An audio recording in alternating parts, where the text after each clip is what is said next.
Hello everyone, I again welcome you all to your very own RO Underway, your voyage to maritime mastery. And I, Cadet Vatshu Dwivedi, once again over here to teach you the subject called as Engineering Thermodynamics. या आपके annual syllabus के according it is basic thermodynamics. तो अभी तक हम लोगों ने first law of thermodynamics को देख लिया। मेयर्स रिलेशन क्या होता है, what is Mayer's relation and its derivation we have seen, and we have also seen energy is a property of a system. यहाँ से हमें ये पता चला था कि एनर्जी एक पॉइंट फंक्शन है, ना कि एक पाथ फंक्शन है। ठीक है, तो आज हमारा यूनिट 1 कंटिन्यू होगा। लास्ट क्लास में मेरे को पता है एंड में मैंने बोला था कि यूनिट 1 हमारा खत्म हो गया है, but there is one more small thing which is left before we will jump to unit number 2। This will be the last video for unit 1। ठीक है, ये हमारा आखिरी वीडियो होगा फॉर यूनिट 1, फॉर यूनिट 1। ठीक है, और ये वीडियो बहुत ज्यादा इंपॉर्टेंट होने वाला है, बहुत ही ज्यादा important. Why? You'll definitely come to know in due course of time. ठीक है, तो आज हम लोग सीखेंगे यूनिट कन्वर्जन्स। थर्मोडायनेमिक्स में सबसे ज्यादा प्रॉब्लम जो न्यूमेरिकल सॉल्व करते टाइम होती है, that is related to unit conversion. हमारा फॉर्मूला सही है, फॉर्मूला की एप्लीकेशन सही है, यूसेज सही है, हमने गिवन डेटा भी सही से लिखा है, मगर आंसर गलत आ रहा है। What is the reason for that? The only reason for that is unit conversion. ठीक है, तो आज हम लोग इस यूनिट कन्वर्जन पे पूरा वीडियो बनाने वाले हैं, और इसमें हम यूनिट कन्वर्जन जितने भी थर्मोडायनेमिक्स के पॉइंट ऑफ व्यू से प्रेजेंट हैं उन सबको हम समझने की कोशिश करेंगे। तो चलिए स्टार्ट करते हैं with first unit which is length. तो लेंथ का जो एसआई यूनिट होता है, हमें हमेशा हर एक चीज को एसआई यूनिट में ही रखना है, कंपलसरी। ठीक है, कंपलसरी हमें हमेशा सबको किस में रखना होता है, एसआई यूनिट में। It is metres. क्या होता है, मीटर्स, स्मॉल एम। ठीक है, 1 metre is equals to 1000 millimeter and 1 kilometer is equals to 1000 meters। ठीक है, ये तीन चीजें हमें पता होनी चाहिए कि भाई लेंथ की यूनिट क्या होती है, मीटर्स। इसको हम लोग स्मॉल एम से लिखते हैं। 1 metre is equals to 1000 millimetres and 1 kilometre is equals to 1000 metres. ठीक है, फिर आता है हमारे पास मास। मास के बारे में मैंने आपको डेफिनेशन पहले के वीडियो में बता रखा है कि it is the amount of matter content which is present inside the body. ठीक है, ऐसा यूनिट मास का हम लोग मास को कैपिटल एम मान लेते हैं। It is in KG and 1 kg is equals to 1000 grams. ये जो पॉइंट्स मैं यहाँ पे लिखते जा रहा हूँ, प्लीज इसे लिखते रहिएगा। आगे जाके जब हम लोग और क्वांटिटीज के बारे में पढ़ेंगे, वहीं पे क्वेश्चंस करेंगे, आपको समझ में आ जाएगा। क्लियर है? चलिए अगला आता है हमारे पास टाइम। तो टाइम की एसआई यूनिट, टाइम को मैं लिख देता हूँ capital T. It is in seconds. क्या लिखते हैं इसको, सेकेंड्स, एब्रीविएशन में small s. 1 hour is equals to 16 minutes. ठीक है, and 1 minute is equals to 60 seconds. यानी कि 1 सेकेंड में कितना आवर होगा, तो इट विल बी 3600। क्यों? क्योंकि अगर 1 मिनट में, मैं यहाँ पे थोड़ा ऊपर लिख के आपको समझा देता हूँ तो आपको और अच्छे समझ में आएगा। I'll just change this out. Okay. 1 minute में अगर 60 सेकेंड्स होते हैं, क्लियर है, और 1 घंटे में अगर 60 मिनट होते हैं, तो 60 मिनट में कितने सेकंड होंगे, x मान लो, और ये दोनों चीजें सेम है तो इसमें यूनिटरी मेथड लगा दो, यानी इसका मल्टीप्लिकेशन इसके साथ, इसका मल्टीप्लिकेशन इसके साथ, तो वो x जो आपका 1 सेकंड है, ठीक है, उसमें आपके पास टोटल 3600, ठीक है। Oh 1 second, I have written this wrong, I think so, हाँ उल्टा लिख दिया है मैंने कि भाई 1 आवर में, my bad, really sorry for that, 1 hour में इट इज 3600 सेकेंड्स, ठीक है। तो आई होप सो आपको ये चीज समझ में आ गई है। तो यहाँ पे कन्वर्जन नंबर 1, ठीक है, यहाँ पे conversion number 1, conversion number 2, and in दोनों से हमें जो तीसरा मिला वो, तो 1 आवर में होते हैं 60 मिनट्स, 1 मिनट में होता है 60 सेकेंड्स, तो 1 आवर में कितने सेकेंड्स हुए, 3600 सेकेंड्स, ठीक है। चलिए अब देखते हैं फोर्स। फोर्स को हम लिखते हैं मास इनटू एक्सेलरेशन। फोर्स एक वेक्टर क्वांटिटी होती है। अब देखिए मास का ऐसा यूनिट क्या है, केजी। एक्सेलरेशन क्या होता है, it is nothing but velocity पर यूनिट टाइम। वेलोसिटी को लिखते हैं हम लोग मीटर्स पर सेकेंड में, तो सेकेंड एक और बार मल्टीप्लाई हो जाएगा, यानी कि मीटर्स पर सेकेंड स्क्वायर। तो इसकी यूनिट हो जाएगी हमारे पास KG metre per second square, which is also equals to 1 Newton. 1 Newton is equals to 1 kg meters per second square. वहीं पे हमारे पास दूसरा भी एक और होता है फोर्स का यूनिट, जो कि बहुत ज्यादा यूज होता है। ये बेसिकली आता है हमारे पास सीजीएस यूनिट। क्या आता है, सीजीएस यूनिट, ठीक है, सेंटीमीटर ग्राम सेकेंड।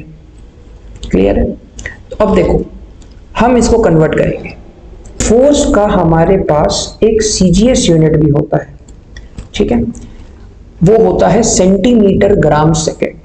तो हम क्या कर रहे हैं ना, अभी फोर्स की एसआई यूनिट को सीजीएस यूनिट में कन्वर्ट कर रहे हैं।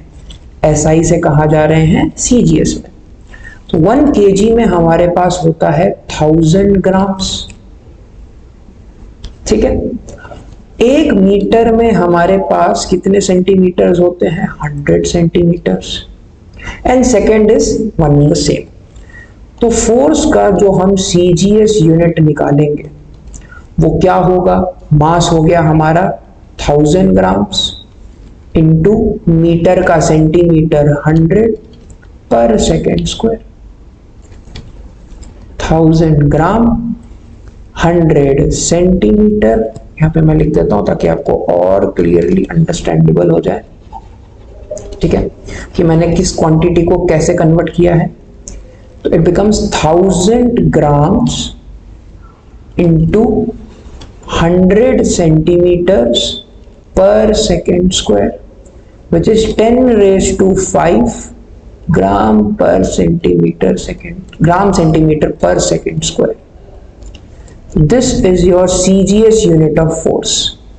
और CGS यूनिट का दूसरा नाम क्या होता है, टाइम। तो 1 newton is equal to 10 raised to the power 5 time. ये हमें क्या याद रखने की जरूरत है, बिल्कुल नहीं। All we need to remember is this basic quantity conversions. Clear है। चलिए आगे बढ़ते हैं। अब हमारे पास अगली क्वांटिटी आती है इलेक्ट्रिकल करंट। इसकी एसआई यूनिट जो होती है वो होती है इन एम्पियर्स। इसके बारे में हमें ज्यादा डिटेल में जाने की जरूरत नहीं है, ठीक है, क्योंकि ऐसे देखा जाए तो current is equals to total charge flowing per unit time and it is mostly equivalent to ampere और कूलम पर सेकेंड, ठीक है। क्योंकि थर्मोडायनेमिक्स में करंट का कोई लेना देना नहीं है, because current is a different form of energy, तो हम उसको यहाँ पे कंसिडर इतना नहीं करेंगे। चलिए एरिया का एसआई यूनिट देखते हैं। तो area is what, length into length, which is meters into meters, so it becomes meter square. अब देखो 1 मीटर में 1000 मिलीमीटर होता है, तो 1 मीटर स्क्वायर में 10⁻⁶ मिलीमीटर स्क्वायर होगा क्या?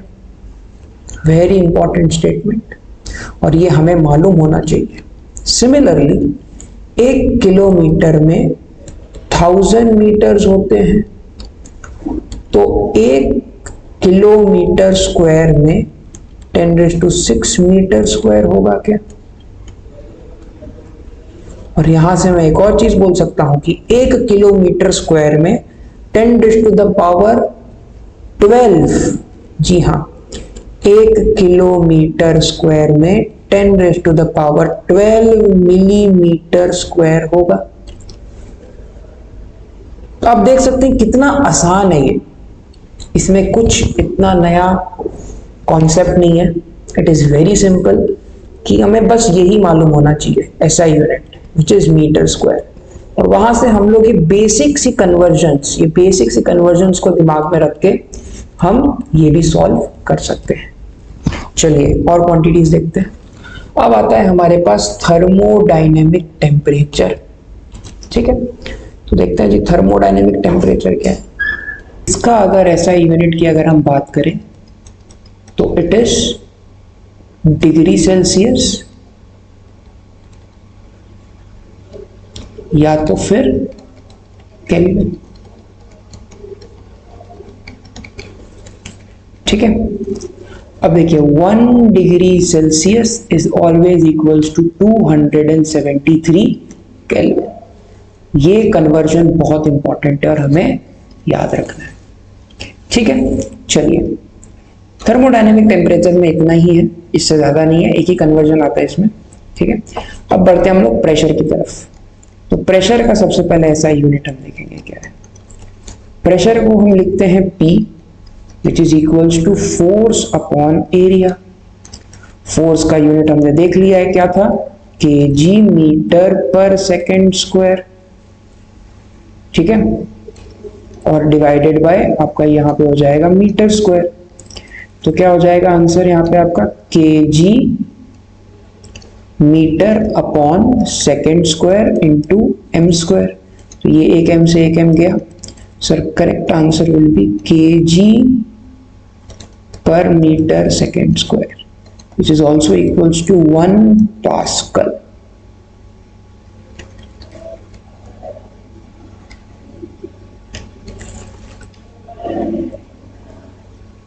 क्लियर? तो ये होता है हमारा प्रेशर। इसको हम लोग एक और तरीके से लिख सकते हैं, which is newton per metre square. तो 1 newton per metre square is equals to 1 pascal. Clear? चलिए अब यहां पे हम कुछ और देखते हैं कि भाई 1 पास्कल में 10⁻⁵, sorry it is like 1 bar is equals to 10⁵ Pascal. Again very important line, mi star, and 1 kilopascal is equals to 1000 Pascal. ठीक है, तो आप इतना लिख लीजिए, फिर मैं आपको एक और चीज दिखाता हूं। इसके लिए आई रब दिस आउट। ठीक है, और ये जो मैं भी आपको उसमें कन्वर्जन बताऊंगा, दिस इज वेरी इंपॉर्टेंट। ठीक है, अब देखिए 1 newton per metre square equals to 1 pascal. 1 pascal is equals to 10⁻⁻⁶ mega pascal. अब देखिए 1 newton per metre square is equals to कितना न्यूटन पर मिलीमीटर स्क्वायर। तो 1 मीटर में कितने मिलीमीटर होते हैं, 1000। तो क्या हो जाएगा, अच्छा यहाँ पे स्क्वायर नहीं आएगा, it will B only millimetre. तो अगर मैं इसका स्क्वायर कर दूं 1 मीटर स्क्वायर, तो वो कितना हो जाएगा 10⁻⁶ mm स्क्वायर। तो यानी ये हो जाएगा 10⁻⁻6 न्यूटन पर मिलीमीटर स्क्वायर। ठीक है, देखिए न्यूटन पर, अब 1 मीटर में 1000 यानी कि 10⁻6 मिलीमीटर स्क्वायर हो जाएगा, और इसको अगर ऊपर भेजोगे तो 10⁻⁻6 ही होगा। और वहीं पे 1 pascal is equal to 10⁻6 mega pascal. तो ये अगर मान लो इक्वेशन 2, ये मान लो इक्वेशन नंबर 1। ठीक है, ये मान लो इक्वेशन नंबर 1। तो from 1 and 2, 1 newton per millimetre square is equals to 1 mega pascal. बहुत इंपॉर्टेंट रिलेशन है ये, और ये हमें याद रखना है किसी भी हालत में। ठीक है, किसी भी हालत में हमें क्या याद रखना है कि 1 newton per millimetre square is equals to 1 mega pascal. ठीक है, चलिए अगले क्वांटिटी की तरफ बढ़ते हैं, विच इज वॉल्यूम। वॉल्यूम का ऐसा यूनिट अगर हम देखेंगे तो वो होता है मीटर क्यूब। क्यों? क्योंकि length into length into length, तो metre into metre into metre is metre cube. बाकी कन्वर्जन जो होते हैं वो एकदम सेम जाते हैं कि भाई 1 मीटर क्यूब में 1000 की पावर क्यूब मिलीमीटर क्यूब होते हैं, एंड देन सेम एज जो हमने एरिया में किया। तो आई होप सो आपको अभी तक के सारे क्वांटिटी समझ में आ रहे हो।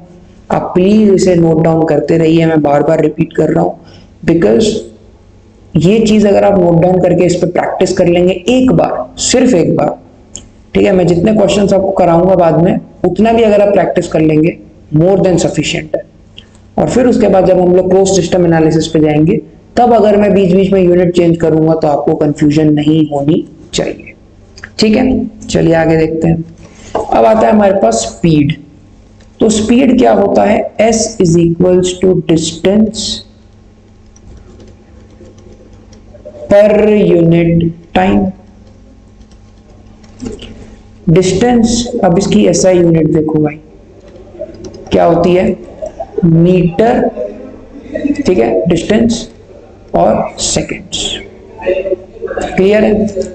अब 1 किलोमीटर पर आवर में कितने मीटर पर सेकेंड होंगे?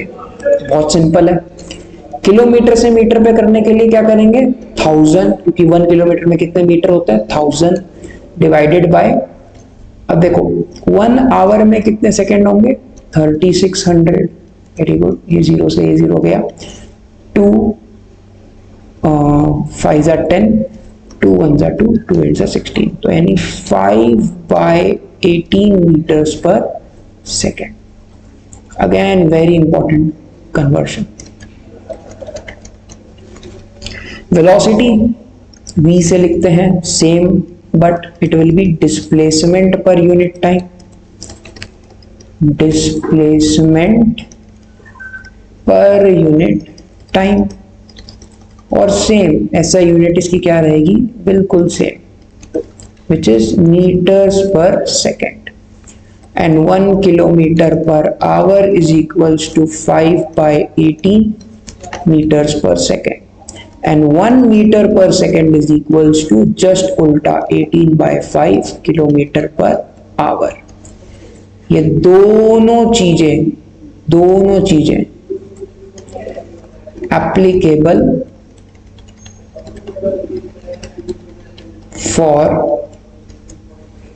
Speed and velocity. दोनों ही चीजों में हमारे पास ये आता है। जब हम स्पीड का भी ऐसा यूनिट निकालते हैं और वेलोसिटी का भी ऐसा यूनिट निकालते हैं, दोनों ही केसेस में हमारे पास हम ये कन्वर्जन को यूज कर सकते हैं। ठीक है, अब देखिए एक्सेलरेशन की एसआई यूनिट क्या होती है, इसकी एसआई यूनिट हमने अभी देखी, it is what, velocity by time, यानी कि acceleration a is metres per second square. बहुत ज्यादा हम एक्सेलरेशन का यूज नहीं करने वाले थर्मोडायनेमिक्स के कैलकुलेशन में, हम मोस्टली वेलोसिटी के साथ थोड़ा बहुत खेलेंगे, बट एक्सेलरेशन से हम इतना नहीं खेलने वाले, ना ही हम स्पीड के साथ खेलेंगे, will be mostly playing with velocity. ठीक है, चलिए आगे बढ़ते हैं। अब देखिए मास डेंसिटी या density, this is very important thermodynamic quantity. Density को रो से लिखते हैं, it is nothing but mass per unit volume. तो अगर इसकी एसआई यूनिट पूछने को आई तो क्या लिखोगे, केजी पर मीटर क्यूब। क्लियर है, केजी पर मीटर क्यूब। अच्छा, 1 केजी पर मीटर क्यूब में कितने ग्राम पर सेंटीमीटर क्यूब होंगे? चलो देखते हैं। देख रहे हो, ऐसे ऐसे इसमें क्वेश्चंस बनते हैं। अगर आपको प्रैक्टिस करनी है तो आप ऐसे ही कर सकते हो, क्योंकि बहुत सारे यूनिट्स होते हैं एक ही क्वांटिटी के। ऐसा यूनिट तो एक स्टैंडर्ड यूनिट है जो हर जगह यूज होता है, मगर उसके अलावा कोई अनस्टैंडर्ड यूनिट या जो यूनिट इतना यूज नहीं होता उसको ले लो और स्टैंडर्ड यूनिट से उस यूनिट में कन्वर्ट करो, प्रैक्टिस अपने आप हो जाएगी। तो देखिए 1 केजी में कितने ग्राम्स होते हैं, 1000 ग्राम्स, डिवाइडेड बाय 1 मीटर में कितने सेंटीमीटर होते हैं, 100 सेंटीमीटर। दोनों साइड अगर मैं क्यूब कर दूंगा तो ये 100 का क्या हो जाएगा, cube, which is 10 raise to 100 into 100 into 100। तो 1 2 3 4 5 6, 10 रेज़ टू 6, तो नीचे आ जाएगा 10 रेज़ टू 6 सेंटीमीटर क्यूब। यानी आंसर क्या आएगा हमारे पास, 10 रेज़ टू -3 ग्राम्स पर सेंटीमीटर क्यूब। यहाँ पे करेक्ट आंसर क्या होगा, 10 रेज़ टू -3। तो इस तरीके से आपसे कन्वर्जन वो पूछ सकते हैं। अब देखिए स्पेसिफिक वॉल्यूम, तो ये क्या है, ये एक स्पेसिफिक प्रॉपर्टी है। इसके बारे में हमने ऑलरेडी डिस्कस किया है कि वो सारी एक्सटेंसिव प्रॉपर्टी, एक्सटेंसिव मतलब वो प्रॉपर्टीज जो मास डिपेंडेंट है, जिनके बाद पर यूनिट मास लग जाता है, वो होती है स्पेसिफिक प्रॉपर्टीज। तो स्पेसिफिक वॉल्यूम को हम स्मॉल v से लिखते हैं, it is nothing but volume by mass. Volume को हम लिखते हैं मीटर क्यूब और मास को लिखते हैं केजी, यानी कि मीटर क्यूब पर केजी। ये हो जाएगी इसकी SI unit. And one more thing, density is the inverse, very important word which I am using here, inverse of specific volume।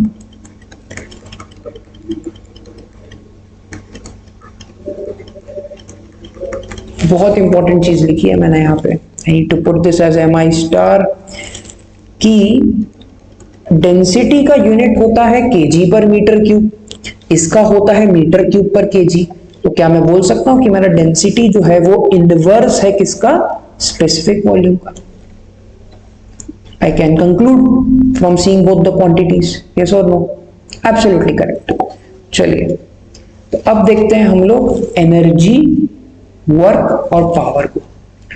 Energy, energy basically क्या होती है, एनर्जी का SI यूनिट जो होता है वो होता है जूल्स। क्या होता है, जूल्स। ठीक है, अच्छा वर्क का भी SI यूनिट जो होता है वो एकदम सेम होता है, दैट इज ऑल्सो जूल्स। क्या होता है, ये भी हमारे पास जूल्स।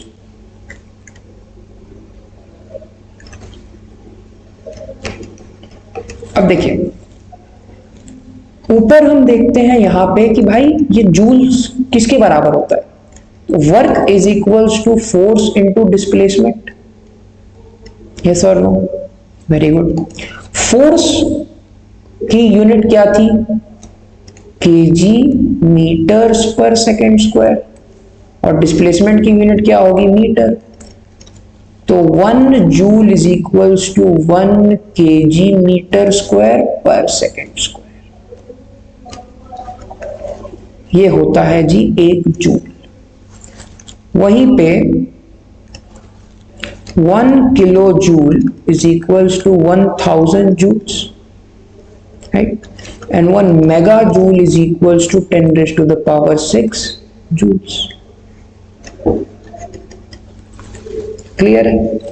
चलिए अब देखते हैं हम पावर। पावर को हम P से डिनोट करते हैं, इसकी SI यूनिट होती है वॉट। 1 वॉट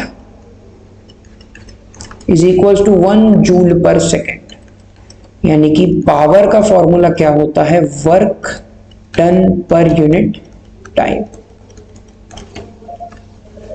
ठीक है, बाकी सेम चीजें जाएंगी। 1 किलोवाट में 1000 वाट होते हैं, 1 मेगावाट में 10 raised to the power 6 वाट होते हैं। 1 kilowatt is equals to 10 raised to 3 watts and 1 megawatt is equals to 10 raised to 6 watts। Clear? ये दो चीजें बड़ी इंपॉर्टेंट हमारे पास आ जाती है।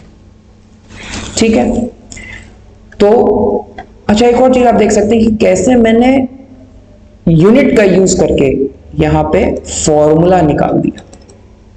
ये भी यूनिट कन्वर्जन की बहुत बड़ी स्पेशलिटी होती है कि जिसको यूनिट कन्वर्जन आता है ना, वो यूनिट को सोच के भी उस क्वांटिटी का फॉर्मूला निकाल सकता है, यानी रिवर्स ऑर्डर कर सकता है वो आराम से कि भाई अगर मेरे को 1 न्यूटन मतलब 1 kg metre per second square मालूम है, तो kg किसका यूनिट होता है, मास का। मीटर पर सेकेंड किसका होता है, एक्सेलरेशन का।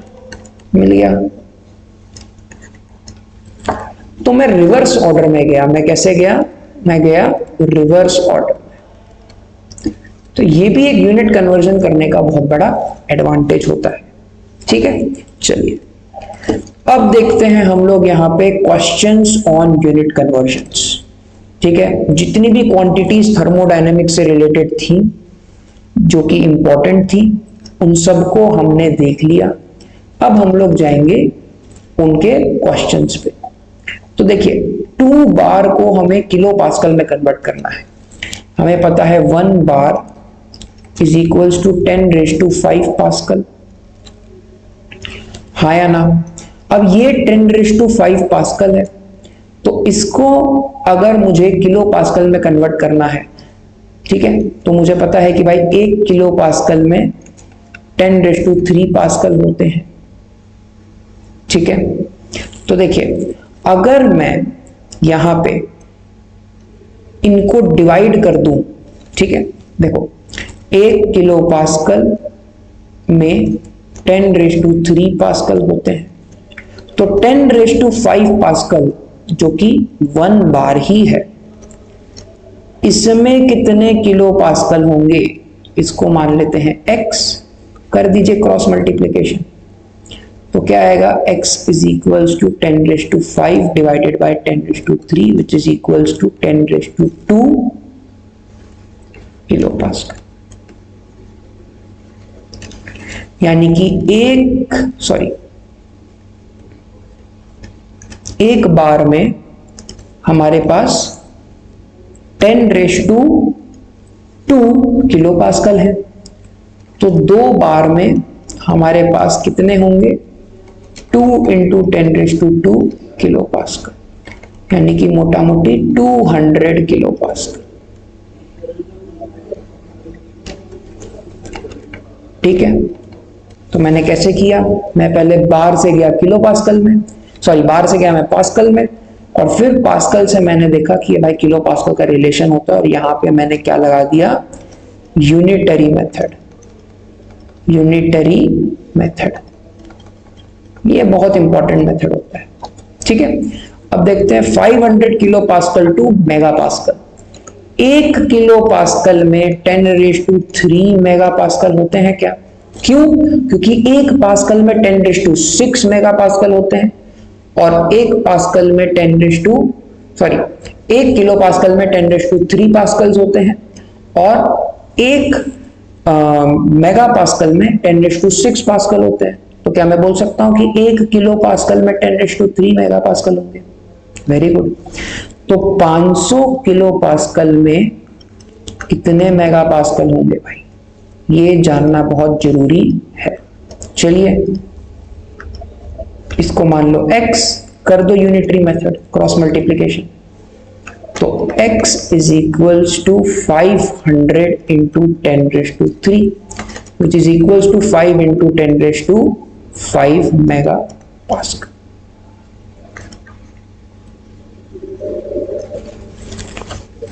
क्लियर है? तो चलिए अब आगे देखते हैं। A hydraulic system has a pressure of 3.2 megapascal. Convert this into bar. ठीक है, तो देखिए 3.2 मेगापास्कल इसको बार में कन्वर्ट करना है। मुझे पता है कि भाई एक बार में 10⁵ पास्कल होते हैं, ठीक है, और एक मेगापास्कल में 10⁶ पास्कल्स होते हैं। क्लियर है? तो सबसे पहले मैं क्या करूंगा कि 3.2 मेगापास्कल को मैं पहले पास्कल में कन्वर्ट कर दूंगा, ठीक है, यानी कि 3.2 इंटू 10⁶ पास्कल, ठीक है। ये कितना बार होगा जहां पे 10⁵ पास्कल इज इक्वल्स टू 1 बार। क्या आपको ये समझ में आया कि एक बार में देखिए 10⁵ पास्कल होते हैं। अब 10⁵ पास्कल में अगर एक बार इक्वल टू 10⁵ पास्कल होता है तो 3.2 इंटू 10⁶ पास्कल, मैंने इसको पास्कल में कन्वर्ट कर दिया, इसमें कितने बार होंगे? तो 10⁵ x is equals to 3.2 into 10⁶, x is equals to 32। तो 32 bar is the correct answer. Clear है? चलिए और क्वेश्चंस देखते हैं। अब देखिए कन्वर्ट इतना PA pascal to bar and ATM। अब देखिए हमें पता है कि एक पास्कल में 10⁵, सॉरी एक बार में 10⁵ पास्कल होते हैं। सेकेंड, ओके, एक बार में 10⁵ पास्कल होता है, तो कितना बार हो जाएगा ये? 1 2 3 4 5, 1.01325 बार, ठीक है, and 1 bar is equals to 1.01325, oh my bad, एक second, 1 ATM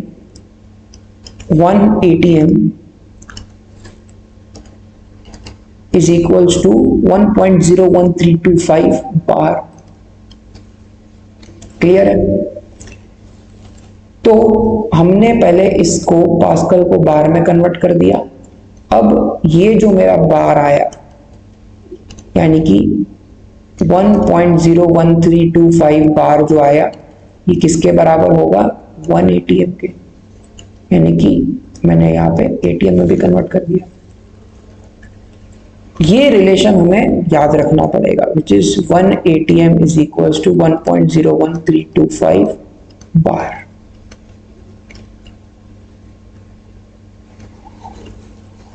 This is again very important, MI star. चलिए अगला क्वेश्चन देखते हैं। Convert 0.75 megapascal to kilo pascal and pascal.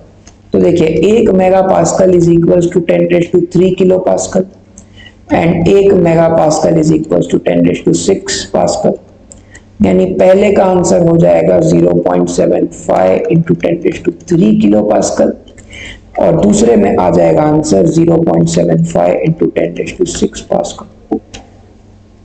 I think सो आपको ये समझ में आ गया। This is very easy question. In fact सारे ही क्वेश्चन बहुत आसान है।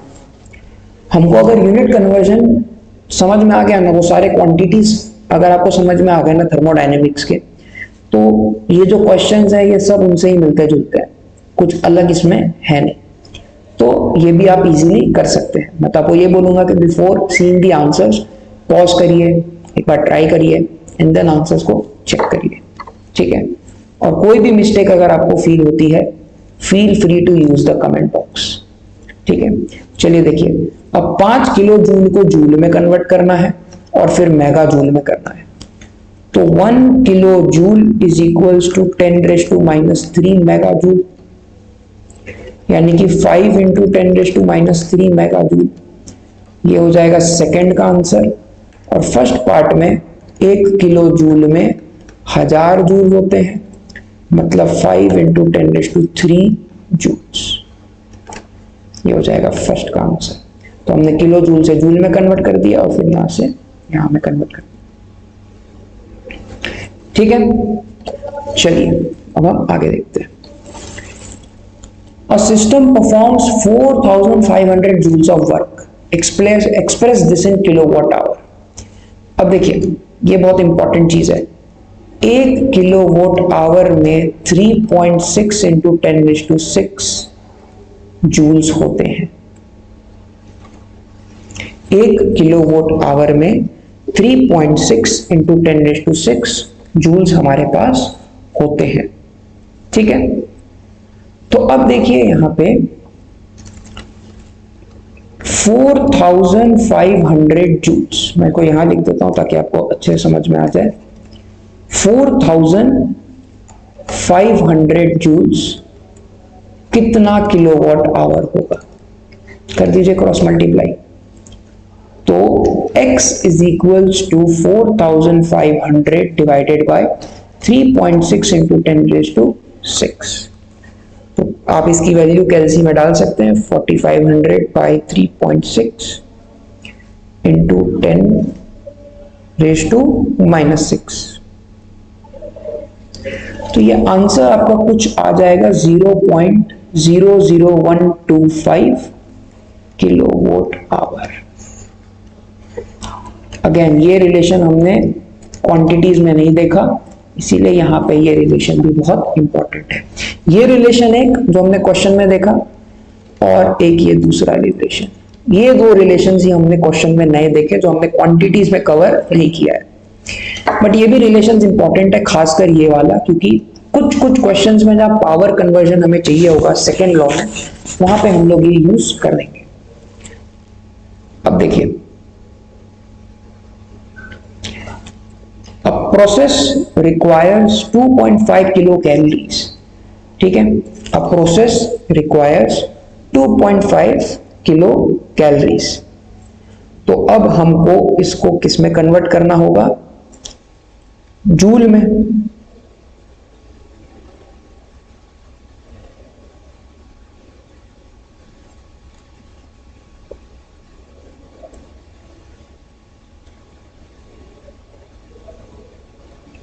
ठीक है, तो देखिए 1 kilo calorie is equals to 4184 joules, ठीक है। अच्छा, तो मैं ये कह सकता हूं कि ये हो जाएगा आपका 4.184 kilo joule 1 kilo calorie. Yes और नो? तो अब 2.5 किलो कैलोरी कितना जूल होगा, कितना किलो जूल होगा? Very simple, it will B 2.5, ठीक है, 2.5 इंटू 4.184 इज इक्वल्स टू, जो भी आपका आंसर आएगा that will be your kilo joule. तो आप अपने कैलसीज में करके देख लीजिए, मैं भी यहां पे करके देख लेता हूं। 2.5 इंटू 4.184 10.46 10.46। देखिए ये जो कन्वर्जन आपने देखा ना, ये वाला, ये conversion not much important, not much important. अगर उनको क्वेश्चन थोड़ा डिफिकल्ट देना होगा कि भाई वहां पे आपका आंसर आ रहा होगा जूल्स में, किलो जूल्स में, मगर they want answer in calories और किलो कैलोरीज, तो उस केस में आपको यहाँ पे कन्वर्जन करना पड़ सकता है। बट फिर भी I request you all to please remember this as well, So this becomes your third thing to remember, except those properties. वो प्रॉपर्टी के तो यूनिट याद रखनी है, उसके बिना तो क्वेश्चन ही समझ नहीं आएगा, नहीं सॉल्व होगा। मगर उसके साथ साथ अगर आपने ये तीन चीजें, दिस 1 दिस 2 और ये यहाँ पे 3, इतनी चीजें याद रखनी, then this is more than sufficient for you to solve unit conversion problems. चलिए आगे देखते हैं। ये बड़ा सिंपल सा question, a force of 500 Newton is applied, convert this into dyne। तो 1 न्यूटन में 10⁵ डाइन होते हैं, तो 500 न्यूटन में x डाइन होंगे, कर दीजिए multiply, so x comes out to be 5 into 10⁷ dyne. ठीक है, अब ये जस्ट उल्टा convert this many dynes to newton, तो 1 dyne will be equal to 10⁻⁻5 newton, just उल्टा 1 dyne will be equal to 10⁻⁻5 newtons, then 2.5 into 10⁵ will be equals to x newton, कर दीजिए cross multiply, so x becomes 2.5 newtons. I hope so आपको ये convergence भी समझ में आ गए। चलिए अगले क्वेश्चन को देखते हैं। A motor runs at 750 volt, ठीक है, convert this to kilowatt and horse power. ठीक है, तो देखिए 750 वॉट को किलोवाट में करेंगे तो कितना आएगा, सबसे पहले 750 into 10⁻³ kilowatt which is equal to 0.75 kilowatt, very simple. और सेकेंड पार्ट के लिए 1 horse power is equal to 745.7 watt. ठीक है, ये कन्वर्जन है, ये अगर आप याद रखें नहीं रखें आपकी मर्जी है, because this is not that much important for our perspective, मतलब हमारे पर्सपेक्टिव से इतना इंपॉर्टेंट नहीं है। ठीक है, बट देन टू अगर आप याद रखेंगे तो आपके लिए बेनिफिशियल हो सकता है। ठीक है, तो 1 हॉर्स पावर में 745.7 वॉट है अगर, तो 750 वॉट में कितना हॉर्स पावर होगा, x। ठीक है, तो x क्या हो जाएगा यहाँ पे, 750 by 745.7, 750 by 745.7 which is 1.0057 HP, यानी क्लोज टू 1 HP ही हुआ है। ठीक है, अब देखिए convert 1 megawatt into kilowatt and watt, बहुत सिंपल है। सबसे पहले किलोवाट में करने के लिए 1 megawatt is equals to 10⁻³ kilowatt, and second part के लिए 1 megawatt is equals to 10⁻6 kilowatt. So these are very simple answers, I think so, right? चलिए आगे बढ़ते हैं।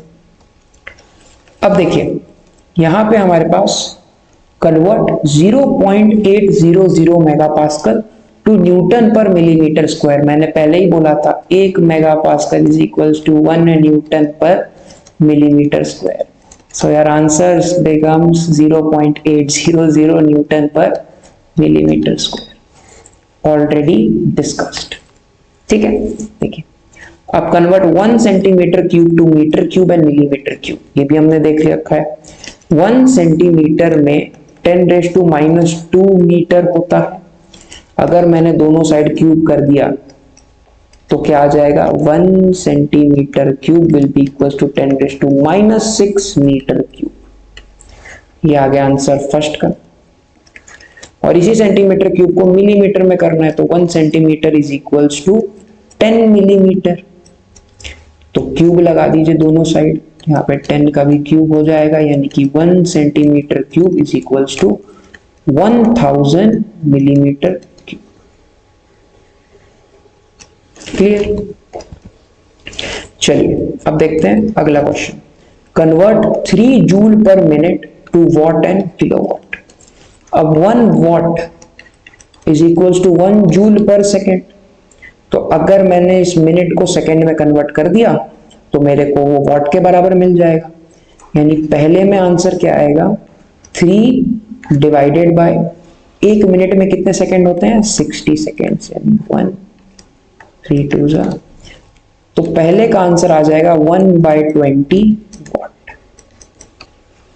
और सेकंड में आ जाएगा 1/20 इंटू 10⁻³ किलोवाट। ठीक है, ये 1/20 क्या होगा, you can use your calculators and you can find it out. ठीक है, चलिए आगे देखते हैं। अब convert 3 joule per minute to watt and kilowatt, ये सेम चीज हमने देखा है यहाँ पे, तो it's a repeat question, no problem. ठीक है, ये एक रिपीट क्वेश्चन हमारे पास आ रखा है, ये एक रिपीट क्वेश्चन है हमारे पास, कोई बात नहीं, we don't have any problem with it. ठीक है, चलिए अगला वाला देखते हैं, अगला वाला नया है, ये है कन्वर्ट 2 सेंटीमीटर पर second to metres per second. तो देखिए 1 सेंटीमीटर में 10⁻² मीटर्स होते हैं, बस वही करना है हमको, 2 इंटू 10⁻² मीटर्स पर सेकेंड। तो आपका यहां से आंसर आ जाएगा 0.02 मीटर्स पर सेकेंड। क्लियर? चलिए अगला क्वेश्चन देखिए, कन्वर्ट 1000 kg पर centimetre cube to kg per metre cube. 1 centimetre में 10⁻² मीटर होते हैं, दोनों साइड क्यूब कर दीजिए, ये भी क्यूब हो जाएगा, यानी कि 1 centimetre cube is equals to 10⁻6 metre cube. तो 1000 kg पर सेंटीमीटर क्यूब के बदले क्या लिखेंगे, 10⁻6 metre cube will be equals to 10⁹ kg per metre cube. Clear? तो ये हमारे हो गए बाकी के क्वेश्चंस। चलिए, तो इसी के साथ हमारे आज के सारे क्वेश्चंस खत्म हो चुके हैं। Thank you for sailing with us at RO Underway. Your journey to mastering marine engineering has just begun. तो न्यू वीडियोस का फॉर्मेट आपको पता ही है, यहाँ पे हमारा यूनिट 1 होता है खत्म, ठीक है, यूनिट 1 होता है कंप्लीट। नेक्स्ट यूनिट अब हम जो चालू करेंगे it will B unit 2 which is closed system analysis. ठीक है, आपको यूनिट कन्वर्जन अच्छे से समझ में आ गया होगा। अगला जो मेरा वीडियो आएगा या उसके बाद का वीडियो आएगा उसमें I will be putting this practice sheet of unit 1। किसकी यूनिट की प्रैक्टिस शीट आएगी यहाँ पे, यूनिट 1 की। ठीक है, if you have any doubts anything please comment section का यूज कीजिए, पूछिए, I will definitely answer it in the next video. And at last I would just like to say कि प्लीज उन लोगों को ये जरूर वीडियोस आप पहुंचाएं जिनको जो स्ट्रगल कर रहे हैं इस सब्जेक्ट में या जिनको ये सब्जेक्ट समझ में नहीं आ रहा। ठीक है, at last like, share, subscribe, stay curious and keep moving forward. Thank you. Bye.